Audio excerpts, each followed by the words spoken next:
Good evening, everybody. Welcome to this meeting of the Parks and Recreation Commission. I'd like to invite Commissioner Boggs to lead us in the Pledge of Allegiance.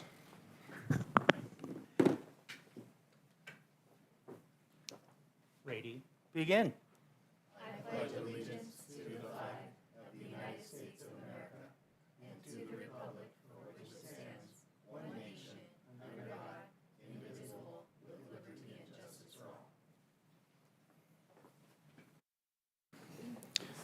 Thank you, Commissioner Boggs.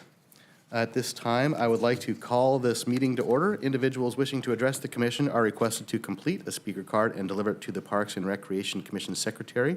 Prior to the item being heard by the commission, please observe a 3-minute limit for communications, and once called to speak, please state your name and city of residence for the record.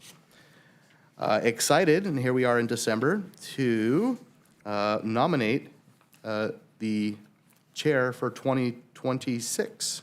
Right? Begin 2026 chair. Oh, what am I doing? 2025. Oh my God, moving way ahead in my. Whew. All right. Nominations are now in order for the chair for the year 2025. Would anyone like to make a nomination for the position of chair for 2025? I'd like to nominate Stacy Bass, Commissioner Bass, as chair. Nomination by Commissioner Munoz of Vice Chair Bass. Do I have a second? I'll second it. Thank you. Go ahead and vote.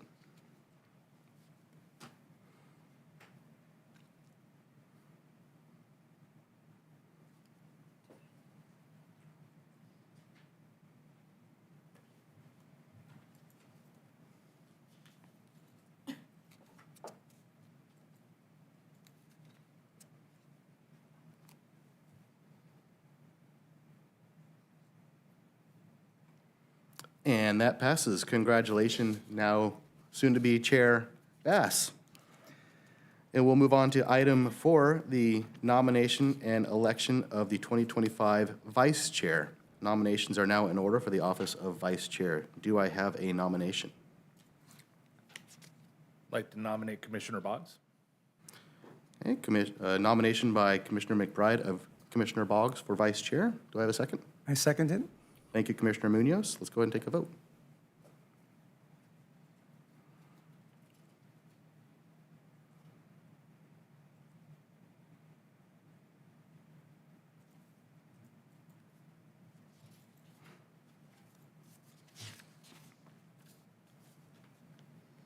And that passes. Congratulations, Commissioner Boggs, soon to be Vice Chair Boggs. All right. We will move on to meeting minutes. Item 5. 5.1, approval of the Parks and Recreation special meeting minutes of October 15th, 2024. Do we have a motion?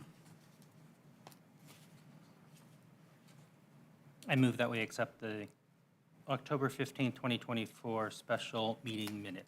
Moved by Commissioner Boggs. Do we have a second? I second it. Thank you. Seconded by Commissioner Munoz. We'll take a vote.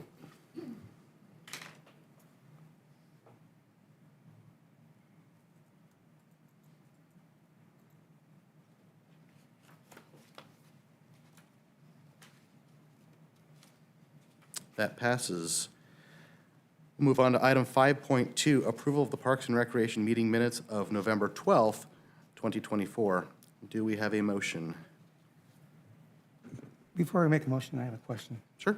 if I may. I'd like to have a brief explanation of several line items. For example, the Skyline Trail Access Bridge, what that entails exactly. Does that include materials, design, installation/construction?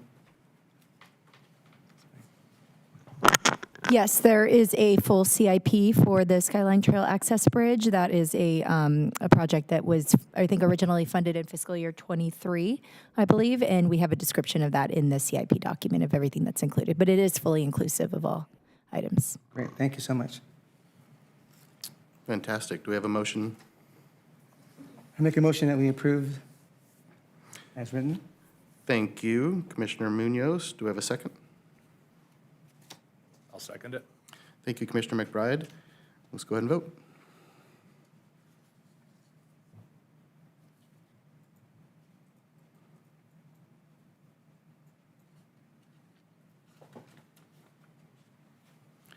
And that passes. Item 6, consent calendar. All items listed on the consent calendar are considered to be routine matters, status reports, or documents covering previous commission action. The items listed on the consent calendar may be enacted in one motion with the concurrence of the commission. A commissioner may, or any person in attendance may request that an item be removed for further consideration. This is item 6.1, developer impact fee fund balance and bond repayment for October 2024. Would anyone like anything pulled, or do we have a motion? I'll make a motion to approve. Thank you, Vice Chair Bast. Do I have a second? Second. Thank you, Commissioner Boggs. Go ahead and vote.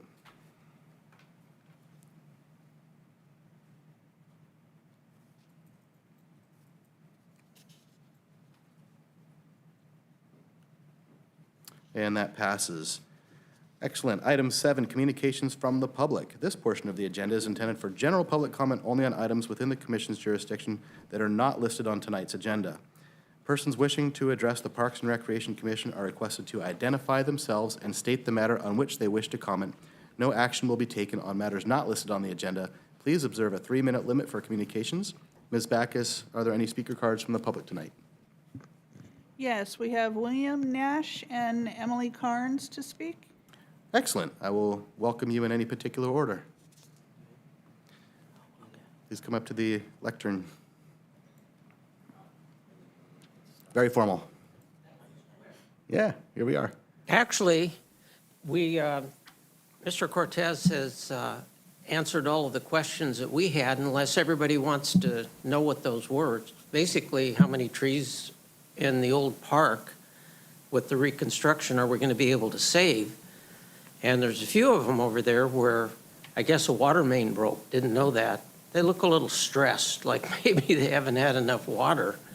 And I didn't know if we were purposely letting them die, or perhaps, they're getting watered now. But he answered our questions, and we have a contact if we have others on that.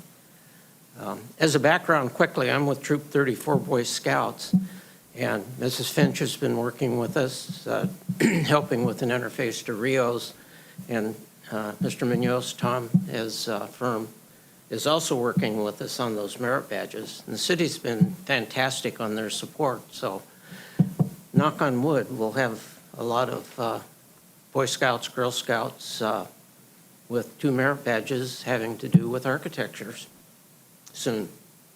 So thank you for your answers and your contact. So we're in good shape there. Terrific. Well, thank you for taking Unless the you time. have questions of Thanks, Bill. us. I know that, I call him Grandpa Bill, but Bill and I and the troop are working together on a merit badge, like you mentioned, in January. The Saturday, I'll come down to Newport Beach, and we'll spend probably a good half day, if not more, addressing landscape architecture merit badge. So we're excited about that, and it's all been blessed by the powers that be on our end, so we're looking forward to that. At the same time, I want to thank Ms. Finch for working directly with Grandpa Bill, too, because it's going to be a win-win for everybody. Chance to interact, chance to talk, share stories, and kind of go through. If we reach one young man or young woman to be an architect or a landscape architect, even a Parks and Recreation leader like Mr. Lassie, that'd be fantastic that we made the right decision to help out. So thank you, Grandpa. Wonderful. Thanks for coming out tonight, Grandpa Bill. With hot chocolate and donuts, but I hope when the scouts leave that they've kind of forgotten that and all want to be architects. All right. Yeah. Thank you. Yeah. Thank you very much. With that, we'll move on to item 8, administrative reports. 8.1, community service reports, with a report by Ms. Finch. Thank you, Chair. This is our monthly community services report, and as always, we have a lot of exciting information to share. With the holidays in full swing, we've had a lot of really great activities that have occurred over the last few weeks, as well as some additional ones planned. And on the recreation side, Mr. Lass is going to provide us with an update on the holiday lighting event that we just had about a week and a half ago. It was a great turnout. We had some exciting surprises, and Mr. Lass is going to talk a little bit about everything that was included in that. We also also have an update on some additional upcoming holiday events that we have scheduled through the end of December, as well as some winter break camps that we have planned for our adventure camp, which is our usual camp that we do during all of the school closures, as well as some specialty camps that we have for specific recreation, activity, and sporting needs. He also has an announcement on our new Corona Connection, which is getting ready to go out in mailboxes if it has not already. And this advertises all of our programs through the winter months and early spring up through April. And then, of course, we move into our big catalog for the year, which is our spring and summer one. And then an update on some facility closures that we have planned both at City Hall, Senior Center, and the CCC and library during the holidays. And then we'll transition over to facility parks and trails. Mr. Cortez is going to give an update, our usual update that we have on the Corona Beautiful cleanups and tree planting update for where we are in terms of our tree planting goals for the year. He's also going to provide an update on guided hikes. And then we have 2 exciting project updates that are in full swing right now with our Victoria Park splash pad, which is set to begin construction, and our Sheridan Park playground improvements. So I will go ahead and turn it over to Mr. Last to get us started. And thank you, Ms. Finch. So nice to see you all here in this beautiful December month. Good evening, commissioners, members of the public. Just some exciting updates on all the good things we have happening in recreation services to start us off. First, I just want to acknowledge we had a remarkable holiday lighting celebration this year. I think we shined brighter than ever before. We did some things that were really new and exciting for us, including kind of a twist on our old layout. We included a lot more vendor space. But I think what really got everyone super excited was we launched 200 drones into the air in beautiful holiday formations and then counted us down to the lighting of our brand new 30-foot tree. The lights are bright, it was everywhere, and it was just bursting with cheer. And I have to acknowledge, events like this, it really involves a whole lot of community spirit. So I just want to say thank you to our community partners, our local businesses, our volunteers, including the Scouts who came out in support, and especially OBC Theater. They have a lot of strings up at the North Pole, and they pull some favors, and they make sure Santa makes his way over to Corona to say hello to all the boys and girls out there. And we start collecting some letters to Santa. In fact, we receive about 400 of those. And our busy elves make sure those all get responded to personally, handwritten, which is really remarkable. And then I think just walking around, you couldn't help but feel like you're at home. I mean, that beautiful historic civic center as our backdrop, the holidays, the tradition, the friends, the neighbors. It's really what the season is about. And I was, you're not supposed to read the comments, but someone wrote a really nice one in to saying it felt like a Hallmark movie, which is a huge honor on our behalf. So again, I just want to say thank you to everyone who worked really tirelessly behind the scenes to make that possible, especially Karen, Regale, and Brandon from our special events team. Mr. Cortez over here too, him and his team were doing some heavy lifting. While everyone's getting ready for their Thanksgiving dinners, we were loading up the holiday season here to make it special here in Corona. All right, and don't worry, there's plenty of cheer to go around. This morning we had our Adaptive Holly Jolly Winter Social at the CCC. Lots of little fun activities there. Going into this week and next week, the Friends of the Library will be hosting their holiday music program, so you can take in a little free concert over at the library. This Friday, we are going to be observing Friday the 13th with a little twist on tradition there with a screening of The Nightmare Before Christmas, a crowd favorite there. Is it a Christmas movie? Is it a Halloween movie? You be the judge. This weekend, the police department will be doing their Kids and Cops and Holiday Magic event out on the City Hall lawn there. So kids can sign up, and we have lots of presents and good cheer to go around for those who sign up. The Senior Center will be doing a holiday light bus tour. So we actually do this every year. We have about 45 individuals or 3 buses going out. And this is in partnership with our transit division. And they go and take in all the sites. So the best dressed neighborhoods, sights and sounds. They do a little swing around Dos Lagos there for a little shopping. And then they round back up at the Senior Center for some hot cocoa and cookies. And even I think it was last year or the year before, they all gathered around the piano and did some holiday carols together. So there's really nice things happening there. The week of the 16th, every day at the Circle City Center, we'll be hosting a daily holiday happening. So those are going to be free and low-cost activities and crafts, all ages can kind of enjoy together. And they will also be out on our Corona Recreation social media handles if you want to see what they'll be working on there. The Friends of the Library will be doing their third night of the concerts on the 18th. And then the Senior Center will be rounding out their year of parties with their biggest one, which is their holiday party. It's going to be kind of like what we did for the Thanksgiving, but we'll have about 200 and something folks coming out to the Circle City Center, because we outgrew the Senior Center, to boogie down with all kinds of great cheer and fun and photos and friends and family and all those good things. On the 19th, the Historic Civic Center will be presenting the Riverside Concert Band. So I think that's just for $5. You can take in a great community program of some top-notch entertainment. And then we'll go into the CNSD winter break starting the 23rd, and that runs for 3 weeks this year.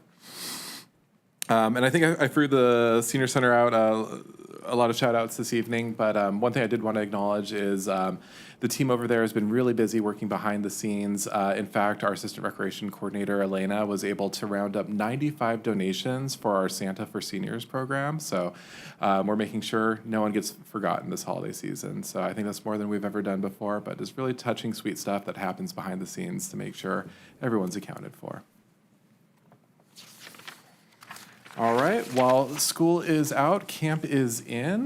So our Kids Club after school program turns into Adventure Camp, and we take our 8 sites at the school district and combine them into one here at the Vicentia Activity Center.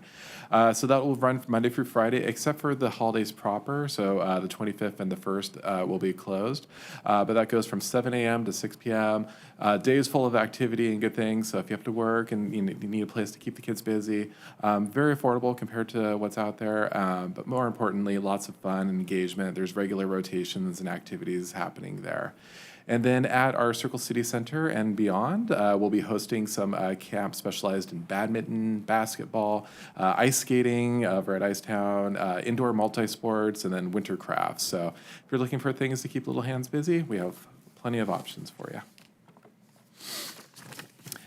Okay, make sure you watch your mailbox. It should be arriving next week. We have our Corona Connection. That'll be for January through April. We have all of our great activities and programs and happenings, the calendar events listed in there. We have a lot of fun new activities, including Circle City Adult Basketball League, kickball, sorry. League we're going to be kicking off there. But most importantly, on the lower right hand, you'll see we're going to be doing a music and arts festival on Saturday, April 19th. That'll be going from, I think, 1 to 7 p.m., a full day of entertainment, arts vendors, crafts and activities for kids, as well as local community partners right there in front of our beautiful historic civic center. And then speaking of, we have announced our 2025 calendar of events. So we have amazing community partners, including CAT and OBC, that regularly hold events and activities in our theater space. But we also kind of pepper in little fun programs like that Riverside Concert Band. In January, we're going to be doing a laser rock and roll show. Just little fun things happening every month. They don't cost too much, but it's really about making this beautiful historic space accessible to our residents, and it really is such a beautiful space, and we do have some top-notch talent in our community that we can showcase there. So be sure to check out one of those if you feel inclined. And then to round us out, we will be doing some facility closures just to kind of take us through the holiday season. Some of our programs are winding down. We do have a lot of volunteers and staff alike that like to spend some time with the family. So City Hall will be closed the 24th, 25th, 24th, 25th, 31st, and 1st. Circle City Center will be closed the 23rd through the 3rd. They're actually reopening on Saturday the 4th. We have programming kicking off again. Library will follow the City Hall hours. Senior Center will follow the Circle City Center hours, with the exception of we will open the nutrition program for those that would like to join us for a hot meal, but more importantly, a little social exchange, gathering around the table. We throw in some holiday cheer there. We'll usually enhance the meal too to make it a little special. So those are our hours to take us out through the winter here. With that said, I will go ahead and turn the program over to Mr. Cortez. Thank you, Mr. Lass, and good evening, Council or Commission. I have a few updates on the facilities, parks, and trails side. So we rounded out our Corona Beautiful for the year. So we were out there November 16th, and we did some tree planting over Foothill in Maine. It was a nice little group. We planted about 55 trees, put down some mulch, and did a little cleanup along the area there. It was a really nice way to kind of wrap up the year. Our next event to kick off the year is actually going to be January 25th. We're going to be down off River Road. We'll be doing some cleanup and, again, tree planting, mulching, kind of the same thing. So yeah, it was really nice to kind of wrap up the year. Went by really quick, and ready to start a new one. We also just want to highlight that we are currently in the midst of doing our urban forest reforesting. So right now is an optimal time for us to get our trees in the ground while it's not hot. So we're in our third year currently of our reforesting efforts. So we'll get our 3,000 trees in hopefully by right around April, early May, right before we get into the warmer temperatures. And let those trees establish before we get into the peak summer months. Guided hikes also wrapped up. So we had our last guided hike November 9th. They took the citizens out and they learned about some Corona critters. So we took out the hikers and learned about local wildlife, introduced including coyotes and some indigenous species specifically to the Skyline area. Our next hike will also kick off after the first of the year on January 18th at 9 a.m. This is a really exciting project. So this is a project we've been working on for some time now, probably about a year and a half. This is for the Victoria Park splash pad. So this is going to be our third splash pad here in the community. This was a community development block grant funded project. We just awarded at the last council meeting to Micon Construction, and we'll be doing a kickoff meeting with them before the holidays take place with an anticipated project construction start date in January 2025.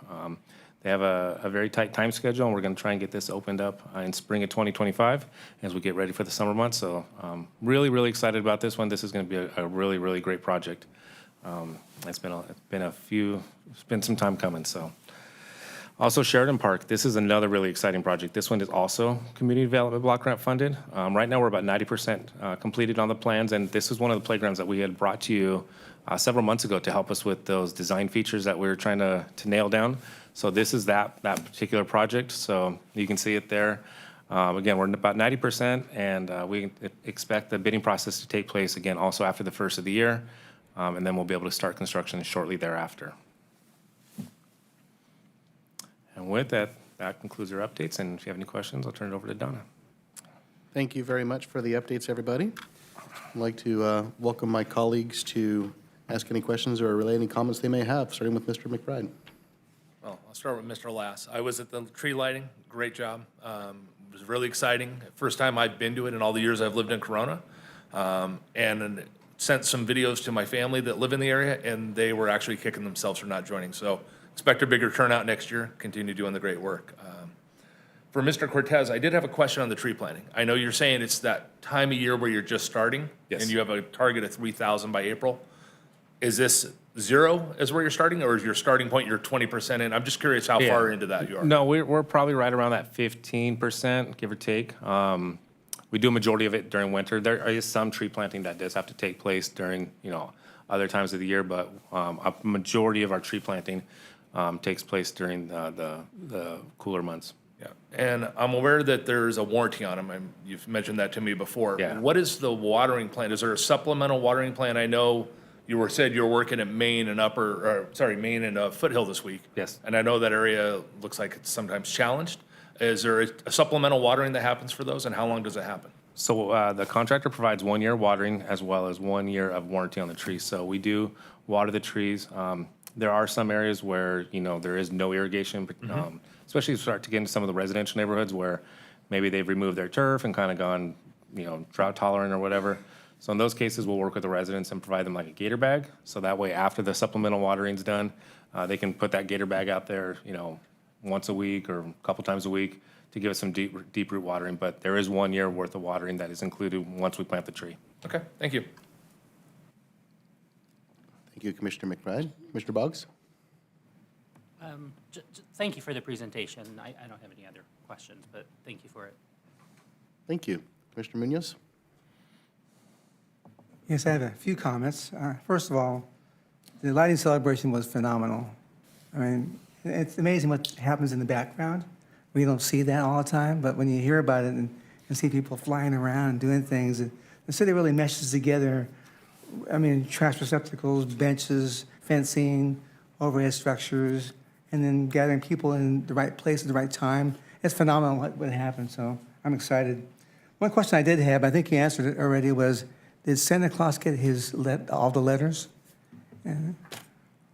Yeah, so we collect letters to Santa as part of the event, and our trusted friends at the North Pole actually enlist our help. So a lot of the city employees take a little time out of their day to help prepare correspondences on Santa's behalf.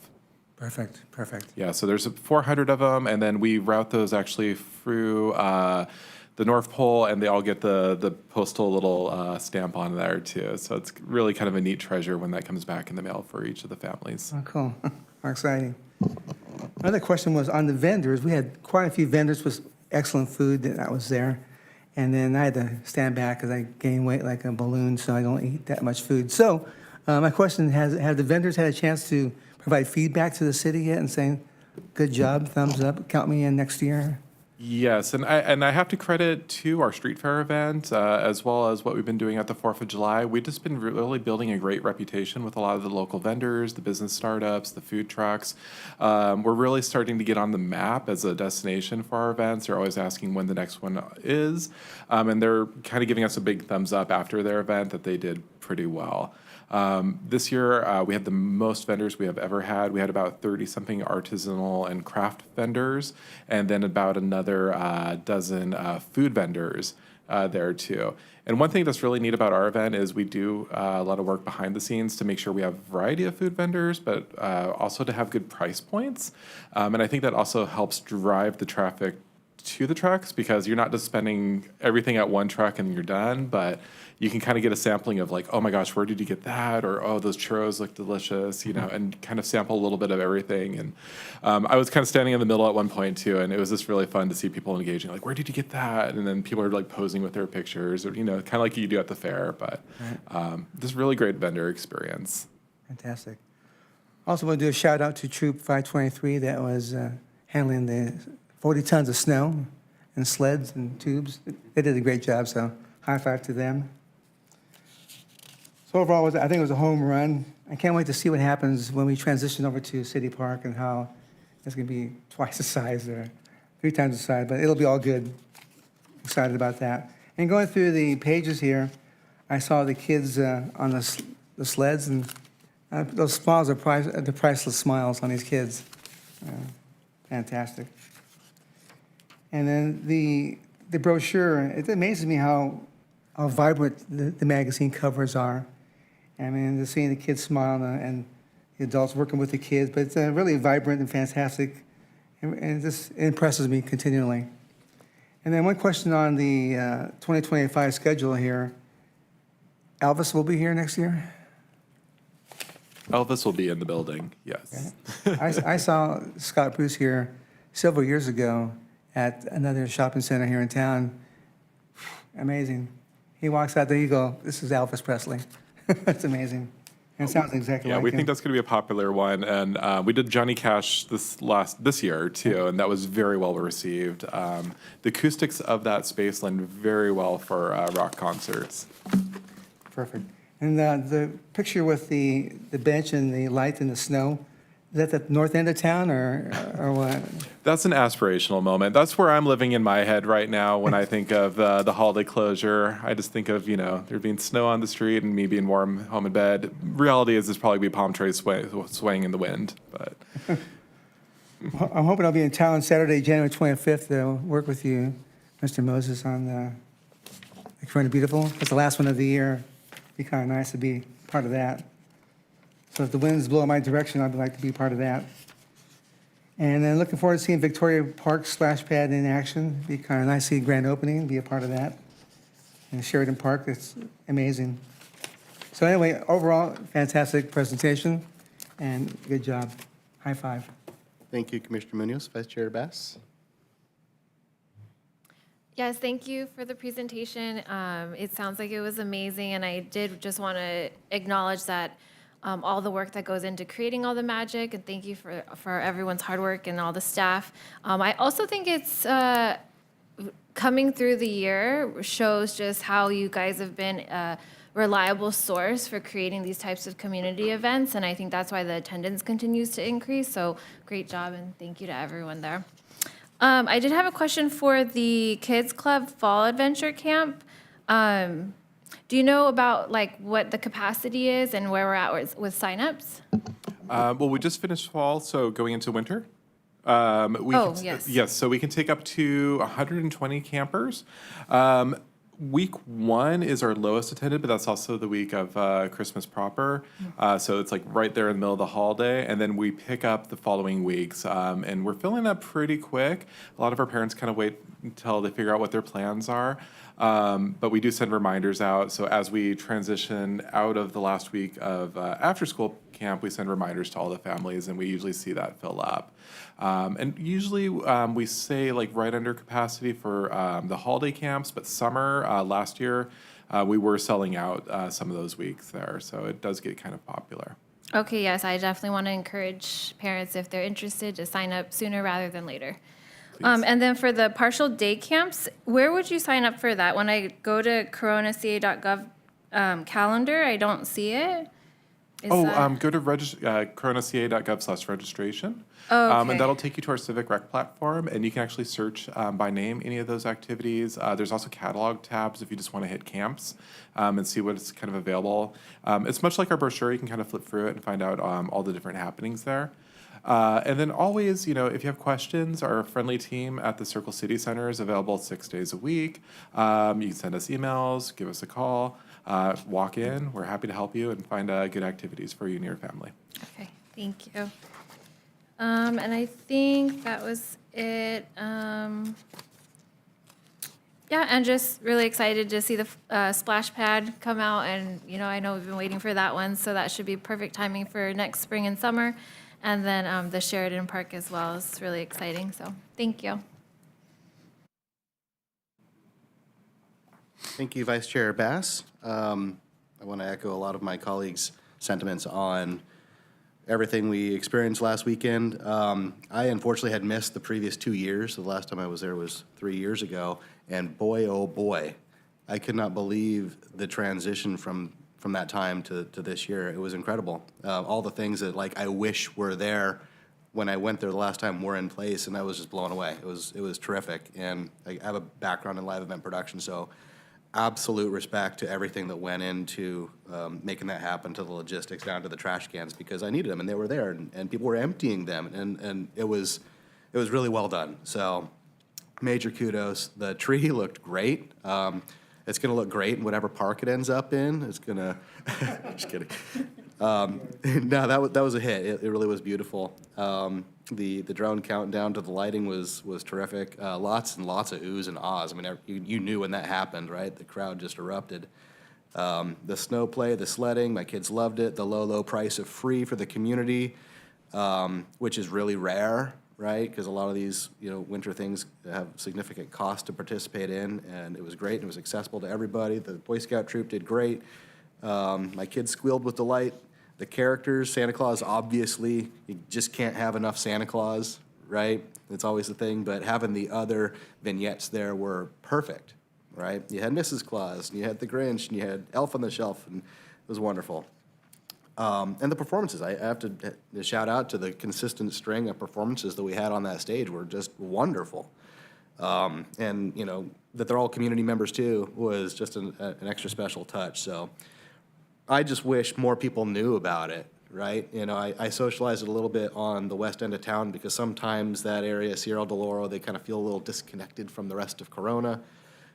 Socialized it a bit and, got some folks to come out there, and they came back and just glowed about it. Oh my gosh, I wish I knew. I wish I knew how great this thing was that we had in our community. So really, really good to bring the whole community together. And on the calendar too, such great things coming up. And again, I know you guys are doing everything you can to get the word out, but I just wish more people knew that these great things are happening here in the city. The low cost of free or very reasonable. On the playgrounds, awesome, super exciting to see the great progress on those two parks right close to here. Border Park is currently under construction too, right? Yes, Border and Fairview are both under construction. Okay. Currently. And when are we looking to wrap up Border, just out of curiosity? Sometime after the first of the year, so we'll be providing you updates as we wrap those up. Okay, I know that was like the very first one that I weighed in on design for up here, so excited to see that one done. Thank you very much for your updates. Okay, moving on to item 8.2, field maintenance updates with a report by Mr. Cortez. Thank you, Chair and Commission. We have a presentation for you.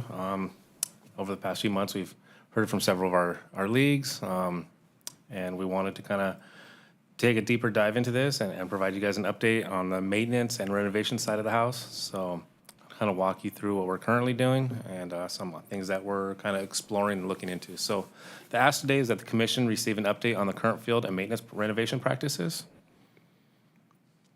And just kind of a little bit of background. So here's a list of how many fields, a little breakdown of how many fields we have, the hours are programmed, and the average per daily. So we have 23 baseball and softball fields and 13 general use soccer, football fields.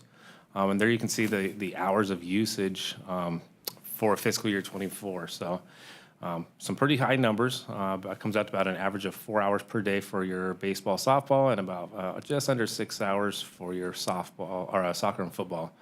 And just kind of in comparison, we did receive some information from Irvine just to kind of see how many hours they're programming, and they're right around 14,000 overall. And with the addition of they have several more fields than we do, so we're about double where they're at overall. So again, working on solutions for that, but just kind of compare out, in comparison to where we're at.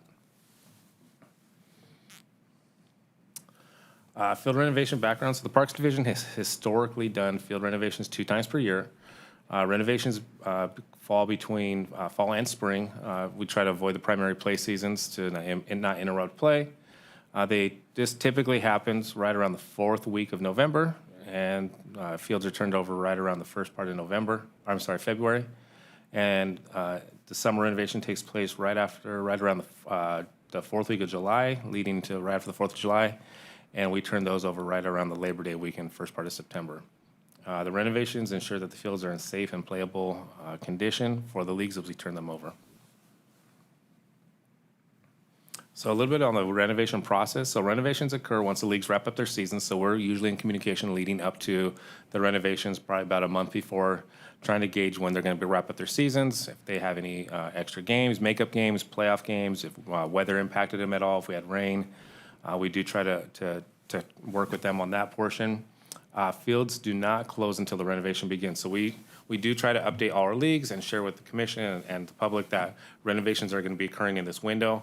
However, we do close one park at a time. So we will get to one park, complete the renovation work there, and then move to the next one and close that one, and so on and so on and so on until we get through all the parks that are on the renovation schedule. Renovation timeline takes about 8 to 10 weeks. This includes the renovation work as well as germination period before the fields are reopened. This allows staff to really take a good focus on renovating the fields without impacting field availability during the playing season. So trying to take a field out of play during the middle of a season could be really challenging, not just for us, but for also the leagues. Field space is at a premium right now, so taking that out can present its own challenges. Some of the tasks that are completed during the renovation task is heavy aeration. So we do a lot of heavy aeration. We'll do slit seeding, really trying to break up that soil compaction. We do overseeding of the entire fields, thatch removal.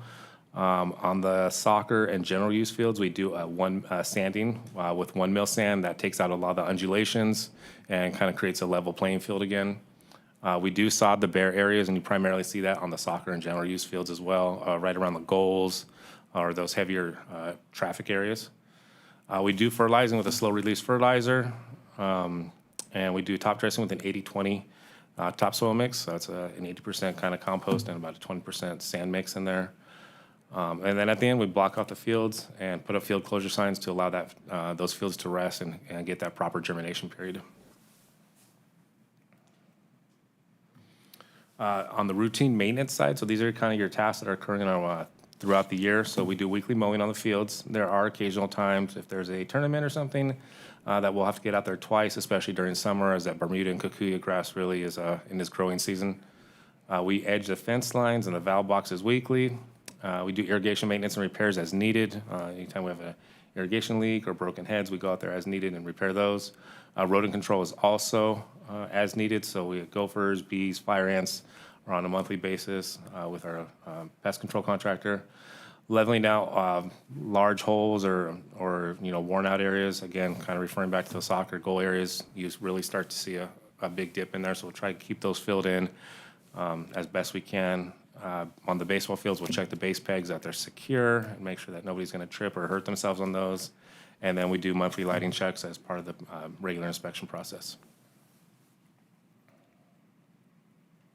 Some of the challenges that we see is compaction. So soil compaction, again, on the soccer and general use fields is really, really challenging. So just from running on the fields all the time, one of the analogies I give some of the leagues when I meet with them is, if you ran on your front yard every day for 4 hours a day with cleats on, it's going to tear up your turf. That's just the nature of it. And again, they're programmed 7 days a week. So we do see a lot of challenges with the compaction. And then the compaction leads to other challenges. So trying to get that water to percolate past into that root zone gets really challenging because the ground is so compacted. So then you get puddles, and then you get mud, and then the grass starts to get torn up. So it's really kind of compounding. So definitely the compaction creates, its challenges, and it just continues to go from there. On the baseball fields, one of the items that we see, and we do address it during our renovation periods, is on a rotational basis is, when they drag the fields at the end of the night, it's all a lot of it's volunteer based, parents and coaches after the end of the night dragging the fields, and, they a lot of times go in the same circular motion, and you start to mound that dirt up against the turf, and you get a really large lip at the arc of the field, and that creates a challenge for, the baseball. If you get a grounder, it's going to pop up and can create a safety concern. So just trying to get in there and grade those out with the tractor or sod cut them is what we end up doing. So those are some challenges we see, and we're working on trying to find solutions for those.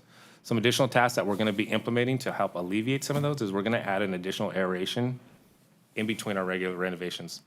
We can complete this work during the day without impacting play of the league, so there'll be no impact to them.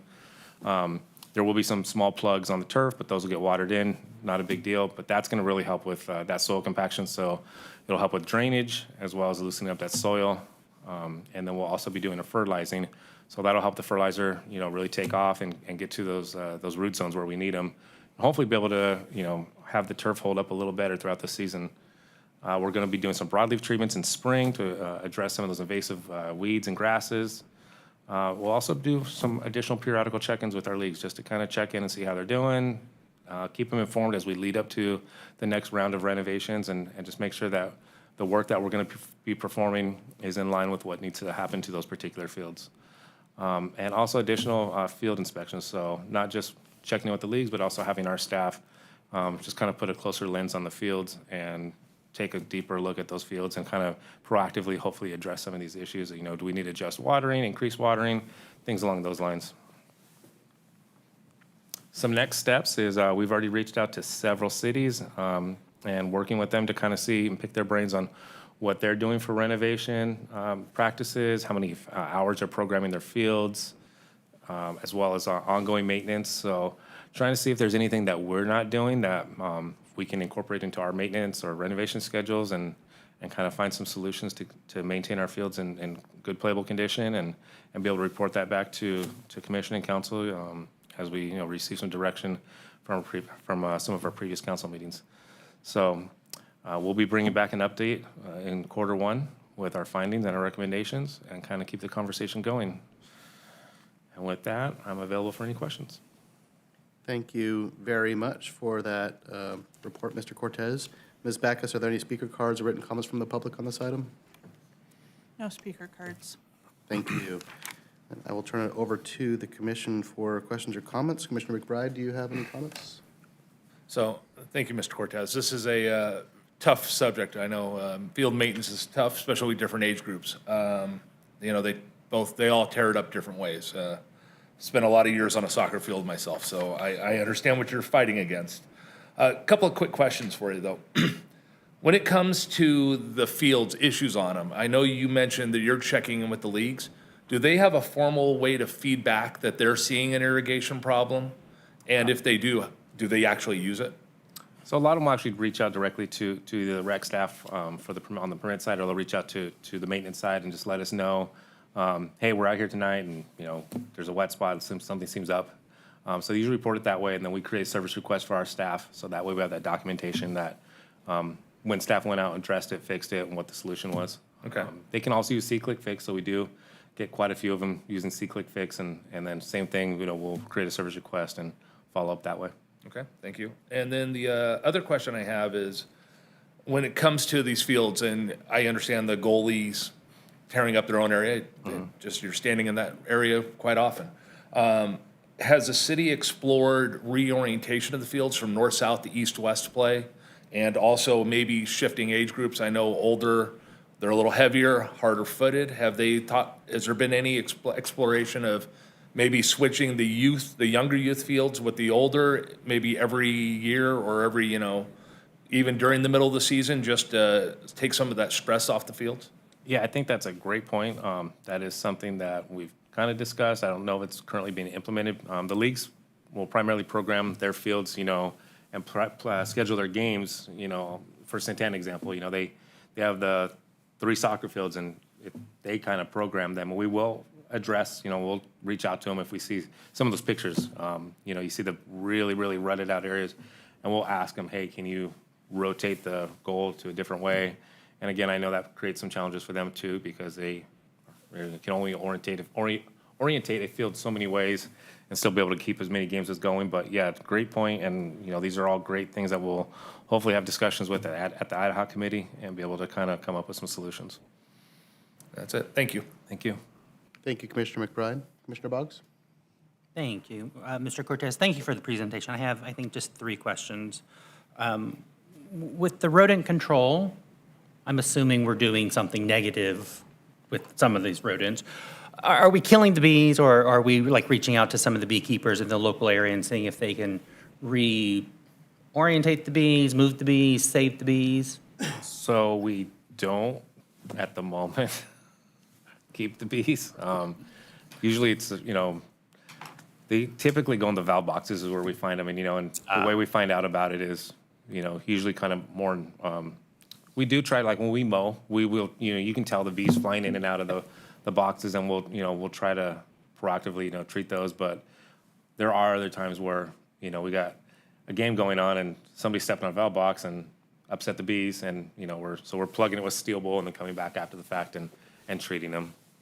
Okay. And then on one of the slides, you were talking about you're going to do some additional aeration during the seasons. Yes. Would you also be doing fertilizing during the seasons? And more importantly, is the fertilizer safe for people to be walking on it, kids and whatnot? It is. So it's a pelletized, slow-release fertilizer. So we'll be doing both of those items in season. We'll do the work during the day to not impact play, and then we will broadcast the fertilizer. It waters in and will sit deep down in the turf, so it is safe to play on and won't cause any kind of issues. Okay. And then lastly, when you've been reaching out to the other local agencies, are they willing to share information with you? Yeah, we actually heard from a couple of them today. I haven't had a chance to review everything they responded to, but they've been, so far, at least a couple of agencies that we've heard from have been very receptive and, you know, have said, you know, if you have any other questions, feel free to reach out to us. So hopefully, you know, the other organizations will have the same approach and can pick their brains. Perfect. I look forward to the findings next year. Thank you. Thank you, Commissioner Boggs. Commissioner Munoz? Yes, thank you. A couple quick things here. Next year in January, I think we will start our ad hoc committee meetings. Is there a date for that yet? Do you know? We are actually in the planning phase. The last week or 2, we've been speaking about it. So hopefully next week we'll be able to send out that invite, and we'll be establishing the schedule for that. Great, thank you. And then will this process that we talked about a few minutes ago be shared with the committee? The renovation process and all that? In fact, this last presentation, it'd be nice to kind of share this process and maintenance program with the committee so they can see, yes, we are doing things and we are being forthright with you now and sharing, open heart, open mind, open ears, the type of concept, and- Yeah, no, we can share this with them, and the other thing that we're gonna be doing is as we turn over the fields after this current renovation period, we'll be doing walkthroughs with them, and we'll be able to kind of also share with that league representative at that time as well, kind of what occurred, and ensure that they're signing off on the fields as we release them. Great, great. And my second and last question was on the check-in periodically. Will that be, is that on the calendar sometime? Like January 25th will be with the so-and-so and, Yeah, we need to put a schedule together, but it would be kind of like on a regular rotational, cyclical basis, a check-in with them, and it might, I have to chat with Ms. Finch a little bit, but who that appointee will be, will we just use the person on the ad hoc committee or the league president, so. right. Then my last question, I guess, is you're asking questions with park staff, Irvine. We do a lot of work in Irvine, so at the Great Park especially, it's a huge park. But have we contacted, I'm sure we have, CPRS and that association and what they've done throughout California with their fields, baseball fields, softball fields, soccer fields? So we can definitely reach out and put it in that chat where it just broadcasts to all the, organizations up and down California and you get even more feedback from them as well. Okay, I do see a lot of chat going on, silly questions, big questions, and this is a good solid question we can ask someone who's been there before, So I think the things we're talking about have all been talked about probably 1,000 times, and that's how we get to be the best the best venue in California, at least. But anyway, thank you. Thank you. Thank you, Commissioner Munoz. Vice Chair Bass? I just had a couple of questions. So for the closures, does this mean that the way I'm understanding it, all 36 fields are closed for two 10-week periods of the year? So the baseball fields, we don't close during summer. The work that we do on the baseball fields, since they're literally in the middle of season during summer, we do the work during the day. So, and the wear on the baseball fields is far different than the wear on the soccer fields. So the baseball fields do not close during the summer, but during the winter closure, as we're actually in the middle of the work right now, when we're completed for a very short period while the termination period takes place, those fields will all be closed. Okay, so the 23 baseball, softball, they only close for one 10-week period, but the soccer, football, those 13 close for two. Twice So per year, 20 weeks total in the year, right? roughly, Okay. between both closures. And then I am curious when we start to get into that research more about looking at any cities that have comparable, comparable daily usage hours and not just like ideal city or, obviously there's some cities that have way less and so it's not as impacted, but just are there any cities that have something more comparable to our daily usage? And then what does that like plan or rest or usage limits or how their fields look even, in comparison? Better, worse? Yeah, and we did, one of the items that we did ask as we're reaching out to these field users is the field usage. So if we see one that has comparable hours, that would be an interesting conversation to have with them and maybe chat with them a little further to see, are they experiencing the same issues we are? And kind of seeing how they're addressing those high numbers as well. Yeah, or just like how they handle their rest or closures, or I don't know, just different things. I'm thinking like, do we have any limits currently on what we put as far as like letting this field sit one day a week or anything like that? We don't right now. It's honestly just because we can't even meet the current demand right now that we right. have with all the leagues. Right. So again, it kind of gets tricky to program and meet that demand. Yeah, I'm like, best case, let's get more fields. Yeah. Okay, and then could you put the slide back up on the challenges? Mine didn't have. And then go to the next one. Back or forward? Forward. Sorry.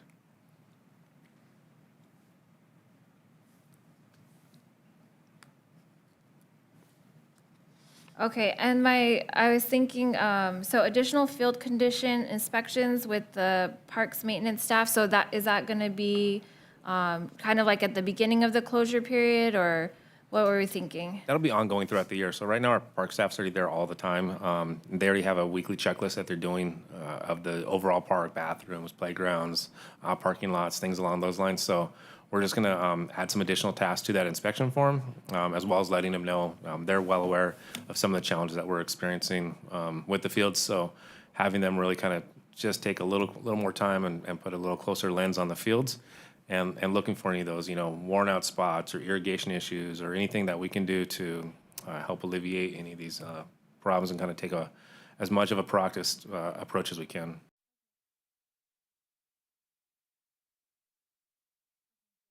With Commissioner Boggs, I'm looking forward to the findings in Q1, so thank you for all the work that went into that. Thank you. Thank you, Vice Chair Bass. Just a couple of questions. I mean, the figure on the Irvine fields versus our field usage is a real shock to me. What do we think we owe that to? Just number of fields per resident or number of youth that we have in our city versus like what?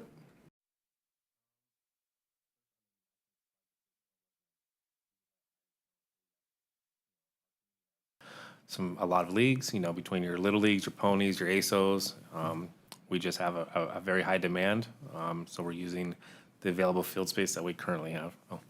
I'd like to add too, so the report that we received from Irvine, they have synthetic fields as well that they are able to activate a lot more than they are their turf fields, their regular traditional turf. So from the data that we got, they tend to push a lot of the usage to the synthetic fields, which gives them more time to rest their regular turf fields. We don't have that option here. All of our fields are natural turf. So because of that, we have to spread the usage out with the field types that we have. Yeah. Yeah, okay. I think you addressed it a bit, and it's going to be kind of a continuing investigation as to what we might be able to do during the season. I think that was a great suggestion.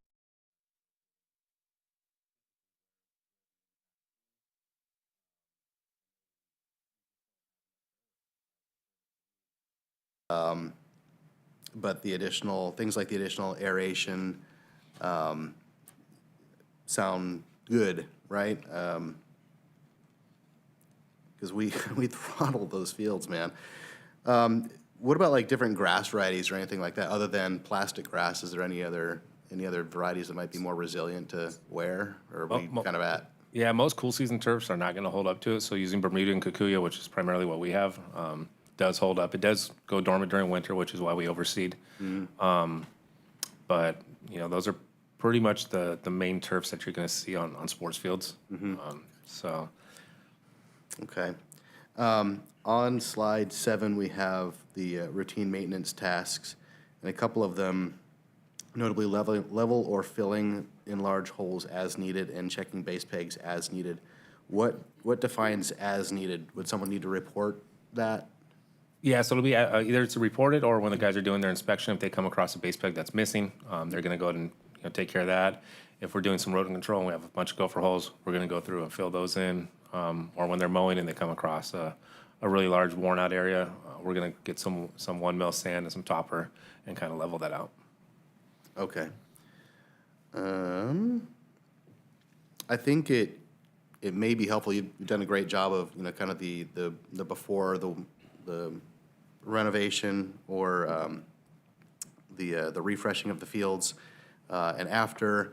But it might be interesting to kind of get more regular updates on field conditions for this body to kind of just stay in touch with as we go through this next cycle over the course of the year, to just kind of see, okay, here's where we started, here's how we are, several weeks into the season, here's how we are halfway through the season, here's how we are, a third, 3/4 of the way through the season, et cetera, and here's how we're starting again at the end of the season. I think just kind of having that on record and this body seeing that and the public seeing that would help promote a greater understanding of exactly what's happening out there, right? Yeah. So I would definitely welcome that. And in terms of the agencies, what criteria are we looking at? Are we looking at adjacent agencies, or are we specifically looking for agencies with similar use? Does microclimate play into it, right? Yeah, obviously, we'd want to, like, make sure that we have some comparable areas, but we did want to look at all, pick everybody's brain. So we reached out to Huntington, Costa Mesa, Rancho, even reached out to Silver Lakes, even though they're run by a third-party private. They have several fields. I'm curious to see what it is they're doing to their fields. We reached out to Norco, Chino Hills. So we reached out to several agencies just to kind of, again, get a really good grasp of what's going on across Southern California. I'm really curious to see if it really, just does boil down to a number of users per acre that we have available in the Yeah. city. No, I'm really curious to also to, this is where I've always worked, so, this is how we've always done it, but I want to know, like, is there something that we're not doing that we should be doing, that we could add in? So I'm excited to hear findings as well and see what we can do. Yeah, fantastic. I very much look forward to the upcoming report in Q1. Thank you again. Thank you. Commissioner Olson, may I ask one more question, please? Of course. Mr. Cortez, I just got thinking of something I saw in the last few weeks. Are we seeing additional turf damage from the amount of e-bikes? Because I know they're much heavier, and I'm seeing quite a few of them in the parks. Is that factoring into this at all? Not, to a certain extent, but not, majority of it is from field use, but we have seen some increase in the e-bikes, and PD's actually been really good about putting up some signage throughout the parks, and between our park rangers and the police department, we'll be able to cite a few of them. But we have had some complaints, not a significant amount, but some where they've gone through and what they, basically they go on the baseball fields and do donuts on the baseball fields or use the mound as a ramp, and it tears up the mound, and then we have to go and kind of reshape it and get some clay to fix it. But the majority of the wear is from field usage. And just thought of one more thing, too. As we kind of interrogate the other agencies, what they're doing and their practices mid-season and such, I'd be curious to know if they have as significant of a renovation period between seasons. Okay, yeah, good. I will note that as well. Thank you. I know that also impacts the community in different ways, right? Having the fields just generally unavailable for anyone to use. So that'd be of interest to me. Thank you very much again. Thank you. All right. I like the idea that you're open to these suggestions, being able to grow from that experience. You mentioned you've been here all your life, working on our fields too. And that's good because you bring a history to our parks. Because as a kid, you were there at the parks, so you saw how they were used and how they could have been used. But being able to be willing to listen to people outside of our city, I commend you for that. It takes a lot to do Yeah, that. just because we do it this way, maybe there's a better way to do it or something. So I'm curious to learn as well too. And my mom always told me, Hijito, there's always going to be someone better than you in something. I used to wrestle, and she goes, there's going to be someone better than you no matter what you think you are, So, my word to me is listen to people, be open to those ideas and those thoughts, and you will improve, and we'll improve it at the same time. So to you and my Mijito, we'll listen and grow with that. Thank you, Mr. Cortez. Absolutely. This obviously had some agita with it, with the community, but I truly believe it's an opportunity to reflect a little bit and get better. So terrific. With that, we will move on to item 9, commission members' reports and comments. Commissioner McBride, do you have any closing comments this evening? No, I think I said them earlier to Mr. Lass. Thank you again for a great Christmas program there. I look forward to seeing what the future has. And thank you, Mr. Cortez. As you said, the continuous improvement is a way of life. If you're not changing, you're not doing anything, because change is life. So thank you for being open to listening to the feedback, and not just the residents, but also soliciting feedback from other cities. So that's all I've got tonight. Thank you, Commissioner McBride. Commissioner Boggs?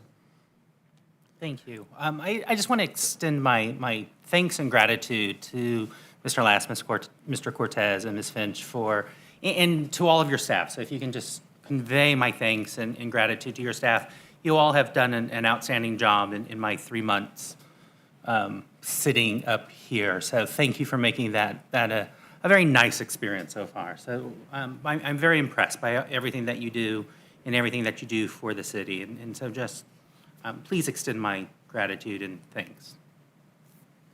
Thank you, Commissioner Boggs. Commissioner Munoz? Yes, several minor things. For 2025, I'd just like to report on where we're at with researching things and finding things and sharing with the commissioner a variety of things. But the first thing is that after hearing our community speak here last few months, as a city, as staff, we should just kind of strive to leave an everlasting positive impression in the minds of our community. I know we do that, but it needs to be on a continual basis. You need to wake up in the morning saying, help me be better today than I was yesterday. And so let's be bold, let's be brilliant, and let's be precise on the way we carry ourselves. And our community will see that, and they're gonna love that within all of us. I believe that wholeheartedly. So be bold, be brilliant, and be precise. And then 2025, a couple different things. Maybe you can share with the commissioners what the orange grove at the intersection of California and Tabor. We talked about months and months and months ago the possibility of an interpretive sign being placed there to talk about what that is, why it's there, and what's the purpose of that. And then at Jameson Park, we talked about the possibility of adding another bench and another sign to talk about the view you have once you're sitting down there with that new Christmas tree that we had there a couple years ago. The tree's still there, it's still alive. That's a good thing. But another bench we talked about, and some sort of sign to talk about the view that you have across the valley to Mount Baldy. And then more on placemaking for 6th Street. I know you talked about that being in the hands of a different department. I think that with our people we have here, we can knock on the door of Public Works and say, hey, what's going on placemaking? And then lastly, our second last thing is that came to my attention that City Park is enduring and going through some more changes here from a few months ago. So commissioners would like to see what's going on with that, be apprised of what's going on, a heads up, an update for that. I did get a plan view, but there's no call-outs, so I'm just guessing what's what. Is there a bathroom there? Is a change to the pool facility? And there are. So the walkways have changed a little bit. New parking lot here and there, and there's one less basketball court, and a tying together of the skate park and the pump track. It's all exciting stuff to see, but it'd be nice to have an update on that sometime in January, I guess, if that's possible. And then lastly, I want to wish everyone a Merry Christmas and Happy Holiday and a Happy New Year for 2025. And that was the second last thing. Last thing is I look forward to 2012 with Stacy and Bass and Mr. Boggs being at the helm of our commission. And I want to personally thank Matt Olson for doing a superb job this year. Thank you so much for doing that. I think he's a big hand of. Thanks, Tom. Thank you. And with that, God bless. Thank you, Commissioner Munoz. Vice Chair Bass? Yes, much of the same. I just wanted to thank everyone for their hard work over the year. This was my first full year on the commission, so it was really great to see it from January to December and just all the different events and all the hard work that went into it. So just amazing job. And I think the holiday season is always a nice time to slow down and reflect and, express gratitude and appreciation for everyone's, the energy that they bring and the effort that they bring to the table. And it's nice to have a full commission again, so that's exciting. And then, yes, I also wanted to personally say thank you to Chair Olson for leading us through such a great year and your leadership on the commission this year. There were some good things that came up and exciting things that came up, so great job. And then also happy holidays, happy new year, and we will see everyone in 2025. Fantastic. Thank you, Vice Chair Bass. And I can't really say it better. It has been a tremendously productive year, and I look very much forward to an equally, if not more productive year next year under the leadership of now Chair Bass and Vice Chair Boggs. And thank you, everyone, for everything you've done over the past year. This is a terrific department. I couldn't be more proud of the work that you guys do on behalf of the community. So thank you very much. And with that, again, yes, happy holidays, everyone, and we'll see you all in 2025. And thank you for joining the Parks and Recreation Commission meeting. We will adjourn this meeting at, what time is it? It is 7:10. And the next meeting of the Parks and Recreation Commission is scheduled for Tuesday, January 14th, 2025. Aha, see, it says 2024 in there. I got this one. Thanks, everyone. Good night.